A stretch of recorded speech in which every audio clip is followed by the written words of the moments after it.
Vamos lá. Então, dando continuidade aqui, a gente falava das valências que são importantes para a nossa vida e para garantirmos uma longevidade e que dentro do contexto dessa longevidade, o que a gente quer é, de fato, viver bem enquanto estivermos aqui nesse planetinha Terra, não é isso? Então, é claro que o desejo é que nós vivamos muito e, além de muito, que nós vivamos bem. Então, quais são as três principais valências físicas? Vamos a elas? Olha, eu preciso cuidar da minha força, sobretudo se eu estou pensando na potência, que seria fazer força contra a lei da gravidade o mais rápido possível, tá? Levantar, pegar algo muito pesado, né? Até dar um abraço a alguém, sentar, né? Seria sentar pensando em sentar bem, sozinho, com coluna reta e também, ou ereta como queira, e também levantar-se de volta e por aí vai. Força, tá bom?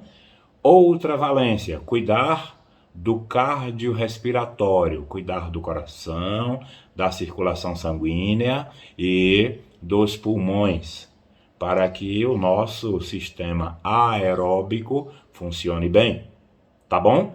E terceira valência nesse contexto, a flexibilidade, que eu posso melhorá-la fazendo alguns exercícios de força com o propósito da amplitude do movimento e posso qualificar essa melhora fazendo treinamento de flexibilidade, que seria o alongamento, o flexionamento e principalmente a mobilidade articular.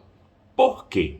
Porque depois dos 30 anos, em alguns casos, e depois dos 40, na grande maioria dos casos, e principalmente, e mais ainda, depois dos 45, nós começamos a perder de forma acentuada, porque a perda dessas valências, elas começam por volta dos 30, dos 35, dos 29, dos 31, na maioria das pessoas. Ela começa, mas muito, é quase que imperceptível. São perdas quase que insignificantes, mas essas perdas elas vão se acentuando ao longo dos anos, principalmente se a gente não faz um trabalho voltado para a manutenção e a recuperação dessas valências. Então vamos lá. Eu quero melhorar a minha força, a minha potência, ou quero pelo menos retardar o máximo possível para que haja essa perda. Ou seja, o que é que eu quero aí? Eu quero combater uma coisa chamada dinapenia, que é exatamente a perda de força, tá? Então o que é que eu tenho que fazer? Eu tenho que, através de exercícios, combater a perda de músculo. Eu tenho que combater a perda de massa magra e principalmente do músculo, que é um dos componentes dessa massa magra. Como é que eu faço isso? Fazendo um treinamento resistido. Esse é o termo correto. E o que são treinamentos resistidos? A musculação é um exemplo dele. O treinamento funcional é outro exemplo. Tá? O cross-training, que tem uma marca bem conhecida chamada de CrossFit, é um outro exemplo. Apesar de que no cross-training também você treina valências aeróbicas. O Pilates é um outro exemplo. O treinamento de calistenia, que é utilizar o peso do próprio corpo para fazer o seu trabalho bem semelhante ao da musculação. E também não podemos esquecer do treinamento através aí do Pilates, né? Esses treinamentos são considerados treinamentos resistidos, popularmente conhecido como treinos de força. Então a gente faz força contra a lei da gravidade para não perder essa força ou para recuperar a força perdida. E isso faz com que a gente também melhore o tônus muscular e melhore muitas vezes a hipertrofia, ampliando um pouco a questão dos músculos do nosso corpo. Ou se não aumenta, se não tem a hipertrofia, pelo menos você tem um vigor maior, tendo em vista que o seu músculo está melhor trabalhado. Aí é o que muita gente chama de definição. Mas veja bem, não existe treino para definição. A gente ainda vai falar sobre isso mais adiante em outro vídeo. O que existe é um treino hipertrófico, onde você treina força, treina resistência muscular localizada, treina também a hipertrofia.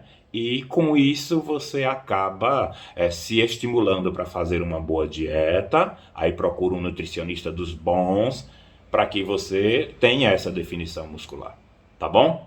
Isso é o que assegura você melhorar o corpo. Uma outra valência, portanto, a aeróbica. Falamos da anaeróbica, que é o treino de força, e a aeróbica é onde o oxigênio está bastante presente. É quando você corre, quando você caminha, de preferência caminhar estilo marcha, né, com um vigor físico maior, com um cansaço maior. É quando você faz um HIIT, que é aquele treinamento físico que usa também o anaeróbico, mas usa principalmente o aeróbico para poder você ficar bastante ofegante e vai intervalando, por exemplo, momentos muito lentos para você recuperar o fôlego e momentos muito acentuados, muito vigorosos para você realmente ficar ofegante, vários tiros e por aí vai.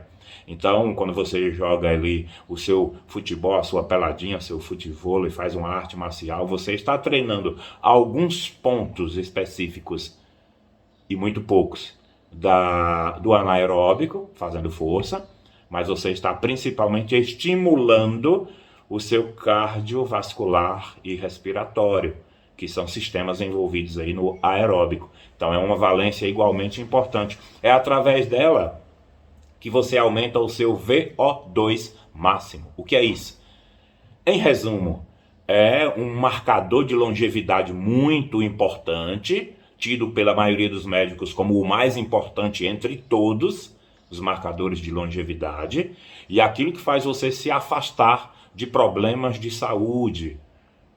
Alguns médicos afirmam até que ajudam a pessoa a se afastar do câncer, de diabetes, de síndrome metabólica, de esteatose hepática, que é a chamada gordura no fígado, de problemas cardíacos, de pressão alta e por aí vai, tá? Então é muito importante você elevar o seu VO2 máximo, e não tem como você elevar o seu VO2 máximo sem fazer um treino aeróbico de qualidade.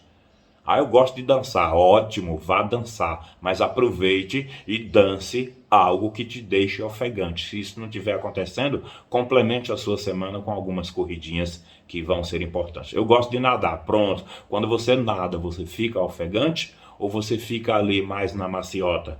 Tem que ver isso. Se você fica mais na maciota, é importante você dar alguns tiros na corrida, é importante você dar alguns tiros no seu pedal, é importante você nadar com mais vigor físico algumas vezes, tá? Então o que seria bacana aí? Seria bacana você dividir a sua semana, por exemplo, 3 dias de treinamento de força, seja ele qual for, mas se for musculação vai ser melhor ainda, mas os outros também são muito bons. E 3 dias do seu cardio respiratório aí, do seu treinamento aeróbico. Seria bom. Professor, e aí sobrou um dia na semana. Vamos entrar, portanto, na última das 3 valências, que é a flexibilidade. Você tira um dia para fazer o seu treinamento de flexibilidade, com alongamentos e aumentando o grau de dificuldade do alongamento, aí você já entra na faixa do flexionamento, e principalmente com mobilidade articular, que é um treinamento muito legal e não toma muito do seu tempo. Você faz um treino de 45, 50 minutos, no máximo 1 hora, por semana, no seu dia de descanso, tendo em vista que você não vai se cansar fazendo esta aula. Mas não tem uma aula para fazer de alongamento, de mobilidade articular, de flexionamento, você não tem uma aula para fazer, tudo bem? Tranquilo, não tem problema nenhum. Você tira 10 minutinhos por dia e faz. Qual o melhor momento? Aí a gente vai falar aqui num outro vídeo qual o melhor momento para você estar fazendo o seu treinamento de alongamento ou flexionamento, melhorando a sua flexibilidade, ou então através da mobilidade articular. Tá bom? Aquele abraço e a gente volta aqui com mais um vídeo em breve, falando desses pontos aí, em que a partir de agora, 2026, a gente reflete, faz algumas adaptações nos nossos treinos e mantém aquilo que já está amparado pela ciência e comprovado pelas evidências práticas. Tudo bem? Aquele abraço, professor Zongival vai ficando por aqui e a gente volta em breve aqui no canal do Zongival. Tchau, tchau.